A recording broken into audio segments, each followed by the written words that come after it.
Privilège de partager la sermonnette. Gloire rayonnante grâce à l'imitation. Amen.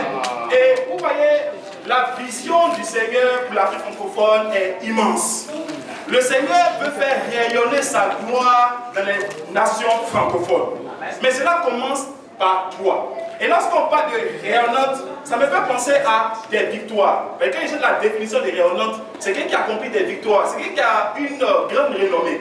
Et si on est en train d'utiliser l'imitation comme arme pour aller conquérir des nations, on va aller de victoire en victoire. Et j'ai compris que l'imitation, c'est le levier en fait qui va nous permettre d'atteindre ces victoires.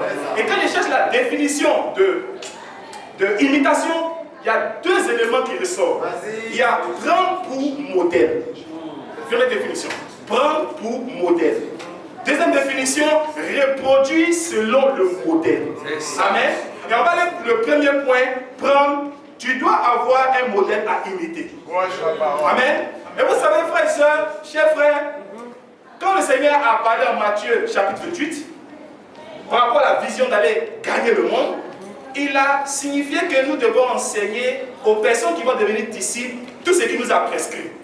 Maintenant, la question à se poser, qui choisit la personne qu'il faut pour les disciples qu'il faut? Ce n'est pas seulement que donner l'enseignement. Le Seigneur tient compte de la personne qui choisit, qui va avec l'enseignement, la personne qui doit t'enseigner. Parce que le Seigneur sait que tu dois imiter la personne qui met dans ta vie. Et en 1 Corinthiens chapitre 11, verset 1, la Bible dit, imitez-moi comme j'imite le Christ. Parce que le Seigneur a mis cette personne dans ta vie. Il y a des valeurs du Christ dans sa vie que tu dois apprendre et imiter pour devenir quelqu'un d'exceptionnel dans la mission. Et quand on regarde la définition de modèle, modèle c'est quoi? C'est personne qui, grâce à ses caractéristiques, ses qualités, peut servir de référence à l'imitation. Donc tu as mis cette personne dans ta vie pour que tu apprennes de son caractère, de ses convictions, de son zèle, de sa rage, pour que tu deviennes lui, là où tu es. Amen. Ma question est simple, cher frère. Est-ce que dans ta vie, il y a le formateur à part et il y a le modèle à imiter à part?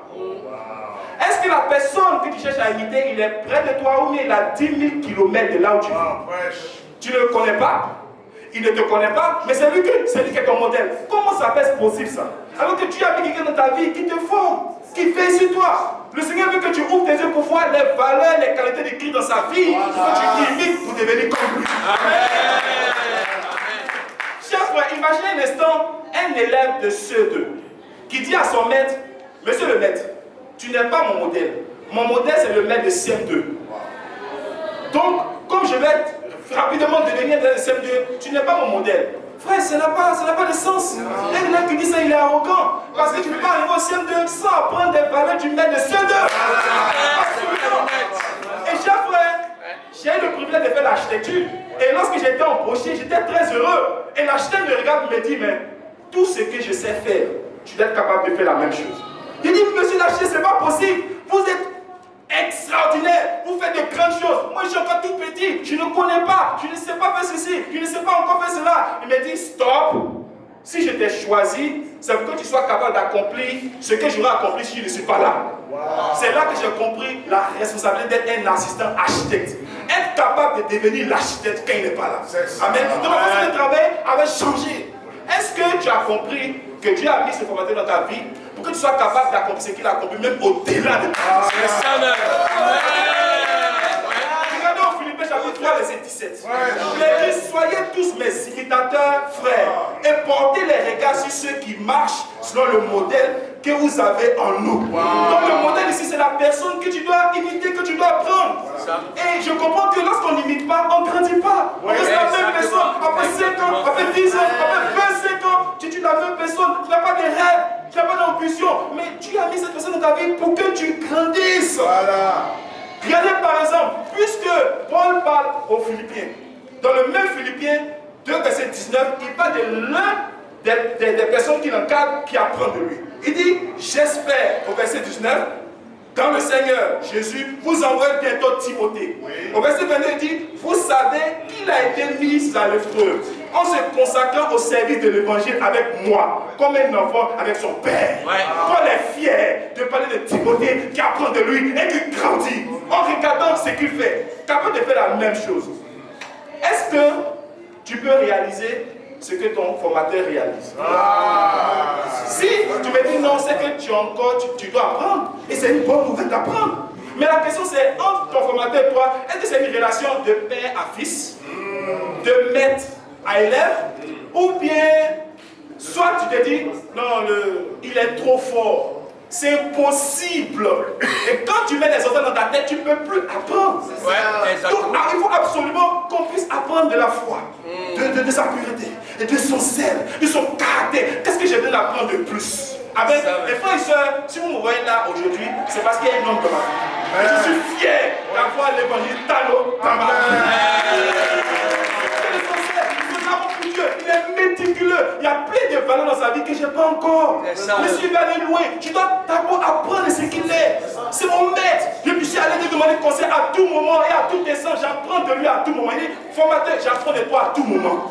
Quand on marche ensemble, quand je suis avec lui, sa façon de voir les choses, sa façon d'analyser les choses, avant de donner une réponse, je peux savoir ce qu'il va me dire. Et de ma femme, chérie, il sait ce qu'il va me dire. Attends, je l'appelle. Puis j'appelle mon formateur, puis il est fier. On rit, on est heureux. C'est une relation profonde. Je suis fier de t'avoir dans ma vie. Amen. Amen. Donc, il est l'heure que tu apprennes. Amen. C'est le modèle. Deuxième point. Cherche à reproduire le modèle. Vous savez, tu peux voir cet immeuble-là, c'est magnifique. Et un monsieur peut te dire, tu vois l'immeuble-là, je veux que tu reproduises ça dans mon village. Pour reproduire cet immeuble dans ton village, tu es capable de regarder tout ce qui se passe et copier, t'arranger, que ça soit identique. La question c'est, est-ce que si on va dans ton église, est-ce qu'on va trouver tout ce qui se passe ici exactement ce que tu fais là-bas? Est-ce que ça soit identique? Est-ce que ce que tu produis dans ton église est identique à ce que fait la maison, l'église mère? Est-ce que ce qu'on fait à Abidjan, c'est ce que tu fais là-bas? Est-ce que ce qu'on fait à Miami, c'est ce que tu fais là-bas? Allons-y en 1 Corinthiens chapitre 4, verset 16 à 17. 1 Corinthiens chapitre 4, verset 16 à 17. Je vous en conjure donc, soyez les imitateurs. Pour cela, je vous ai envoyé Timothée, qui est mon enfant bien-aimé et fidèle dans le Seigneur. Il vous rappellera, j'ai souligné, rappellera. Quelles sont mes voies en Christ? Quelle est la manière dont j'enseigne? J'ai souligné enseigne, partout dans toutes les églises. Ce verset, les deux détails me prouvent que ce n'est pas une question, là, ce n'est pas le caractère. Mais ici, c'est le standard, c'est la saine doctrine. Il ne dit pas, je vais vous dire, je vais vous rappeler. Donc, il avait déjà dit, il revient dessus parce que Paul veut s'assurer que ce que tu prêches, ce que tu fais, comment tu enseignes, soit identique. Absolument. Question. Est-ce que tu as une façon de former différente du royaume? Quand tu fais ton culte, est-ce que c'est différent du royaume? Comment, quand tu fais ta réunion de dirigeant, est-ce que c'est différent du royaume? Quand tu fais ton staff, est-ce que c'est différent du royaume? Si c'est différent, ce n'est pas l'original. Si tu fais ça dans l'architecture, on t'envoie en prison. Je te donne 200 millions, fais l'immeuble, et puis tu dois faire ton immeuble comme tu veux. Tu changes les lumières, tu dis ça, c'est pas intéressant. Ici, dans notre pays, il y a nos traditions sont différentes. C'est pas comme à Abidjan. Nous, on va changer. C'est pas comme à Abidjan. Laisse-nous changer. On va changer.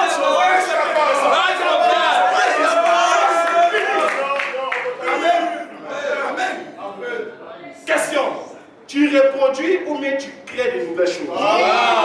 Il y a un seul architecte dans le royaume, c'est Jésus-Christ de Nazareth. C'est seulement l'architecte dans le bâtiment qui conçoit. Ce n'est pas toi. Celui qui veille sur la construction de plusieurs maisons, ce n'est pas lui qui crée. Par exemple, nous on est comme des conducteurs de travaux. Quand on veut construire une maison identique en 300 exemplaires, on fait toujours un. C'est l'architecte qui décide et il laisse. C'est toi qui regardes et qui t'assure de copier la même chose. Et parfois quand je suis sur le chantier, j'étais à Benjamin, 300 maisons. La même maison se reproduit et il y a des ouvriers qui sont tentés à changer la fenêtre, changer la porte, changer la lumière. Et arrête ça! On ne change pas, c'est la même chose. Et il respecte, il fait la même chose. Amen.